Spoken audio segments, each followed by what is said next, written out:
We are recording. All right, gentlemen, very impressed. Walk through the door here.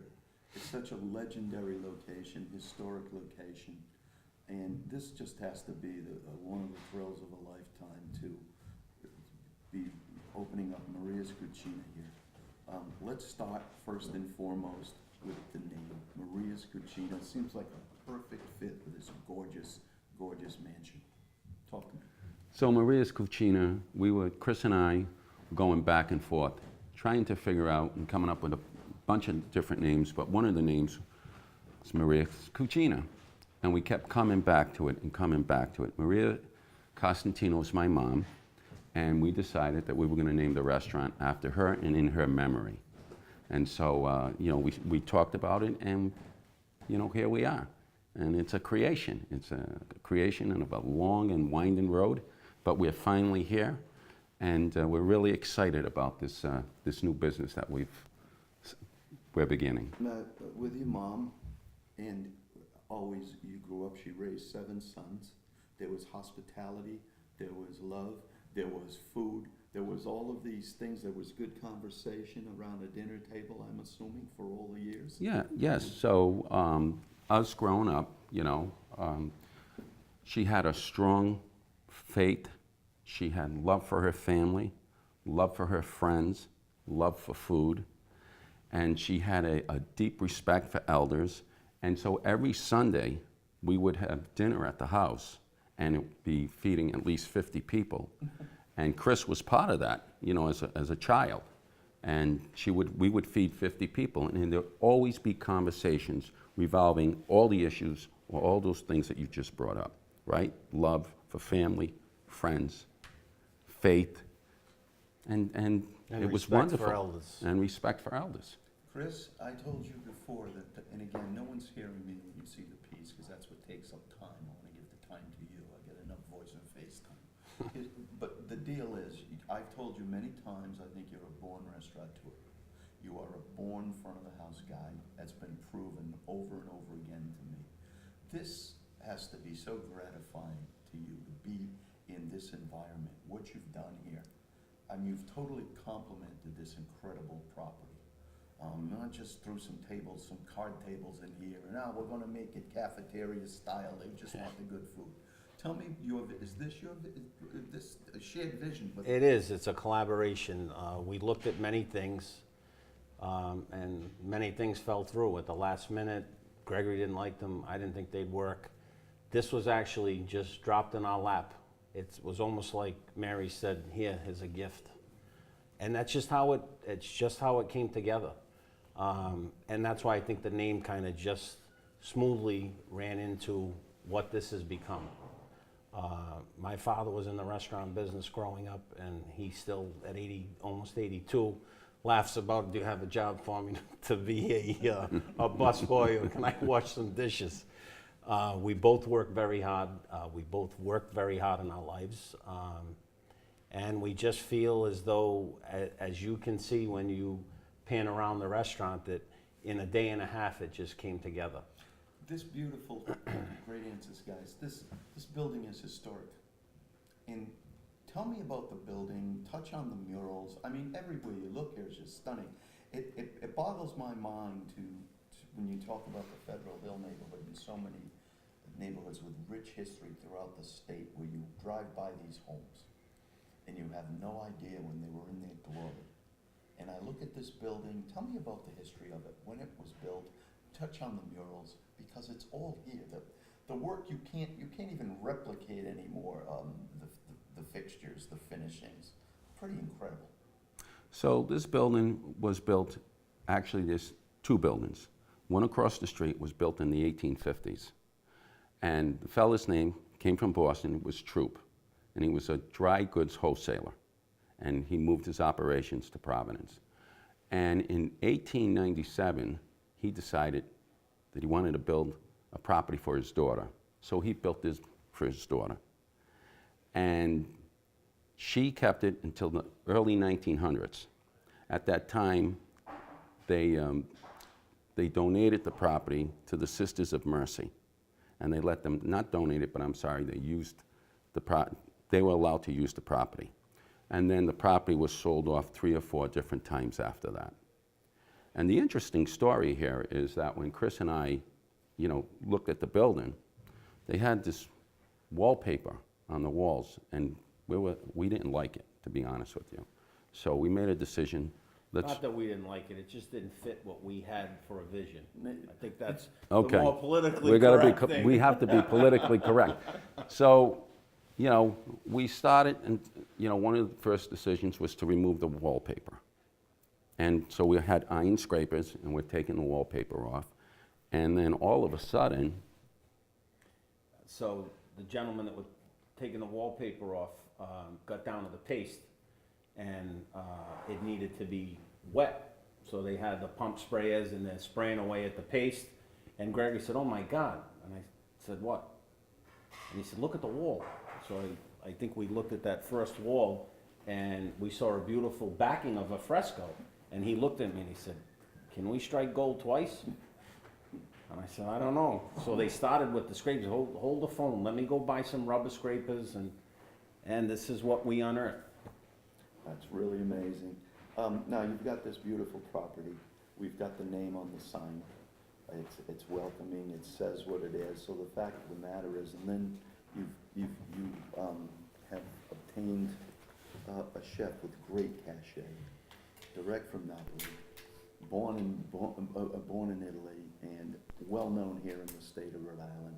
And I'm sure he's going to make a fresh, delicious, simple menu for you gentlemen. Is that the way it would best be described? That's pretty much what we discussed. We want to, Sal has always had, wherever he's been, it's always been his menu. We don't cook, he's the chef. So we've given him free reign to create his menu, and that's exactly what it is. It's a very traditional Italian menu. Sal is probably the only Italian-born chef still working in the kitchen that I can think of.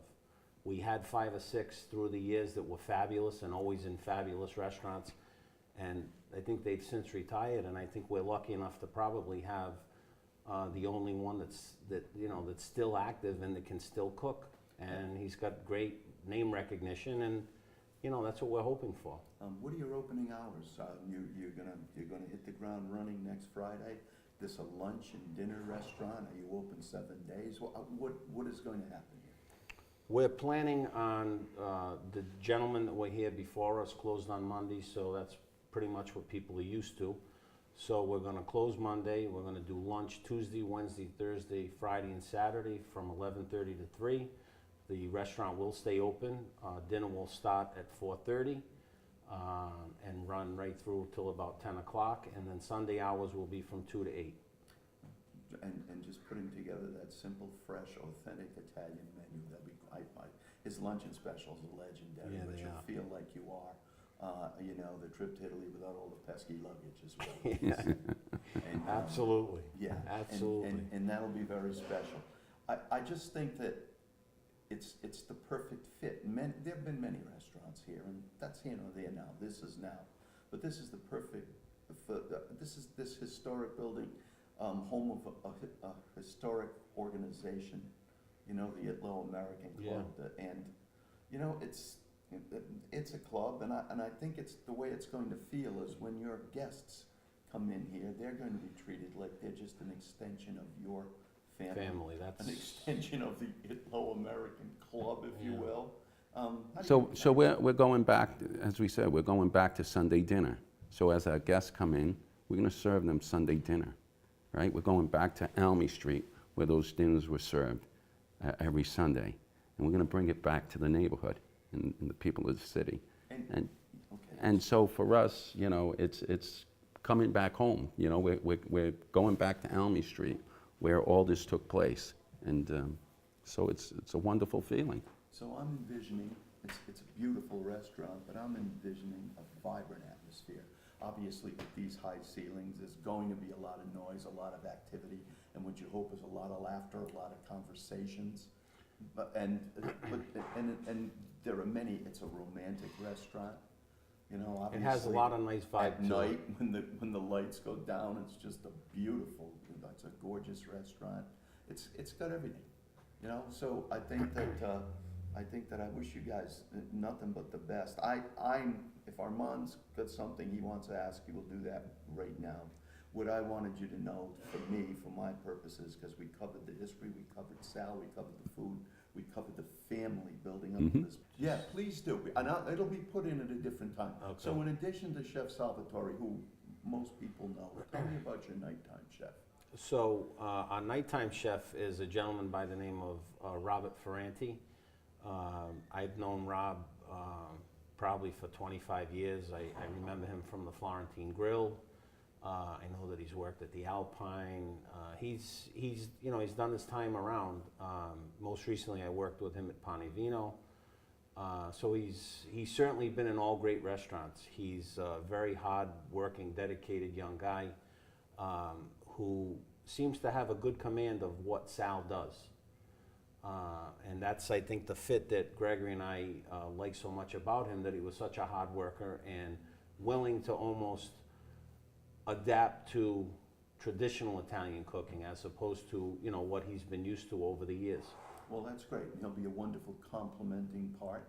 A nighttime chef here to carry on the menu, so this is that air of consistency, but you also know that you have somebody skilled in the kitchen, because this is gonna be a busy place. Yeah. It's gonna be a busy place for lunch, I can tell. From your lips to God's ears, Joe. Oh, there's no, you can't, you've got parking, you got the whole deal here. The mansion is beautiful, it's a destination. Yeah. So all of those things considered, I think that's going to be great. Is he here today? Both of them are. Okay.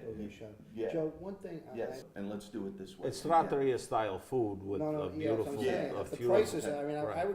I would expect I'm gonna sit down, I'm not gonna get out of here for $300, that's not Yeah, the here's case. the thing. You know? I think that that's the greatest surprise, and we'll make sure the viewers know. It's an excellent point.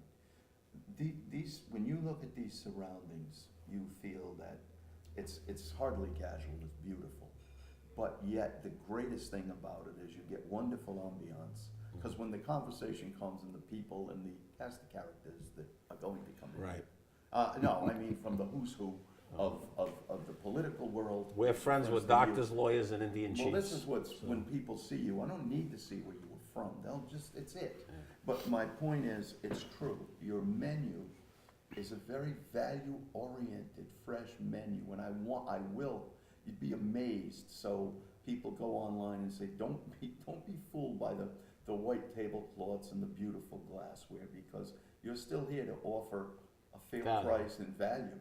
Yeah. Because once we get that, if there's another perception, then that'll be a problem for you, and we'll make sure. We would that's also like to mention that, that we have spent some time in the lounge, kind of reconfiguring the bar area so it flows into the anteroom there, which has become a very loungy feeling type of atmosphere. Can eat, wine and dine at the bar. Absolutely. You have cocktails, appetizers, whatever. Full menu at the bar. We've got some beautiful high top tables and a half circular room. It's going to lend itself to a real exciting, vibrant type of atmosphere, especially at night with the lights dimmed and people just enjoying cocktails and maybe, as you said, an appetizer or a full meal at the bar, whatever comes their way. Well, I think we're good, Armand. So you're gonna handle the. Yes, I'm gonna they trattoria, can hear it from me. the trat- Quite a few people in it.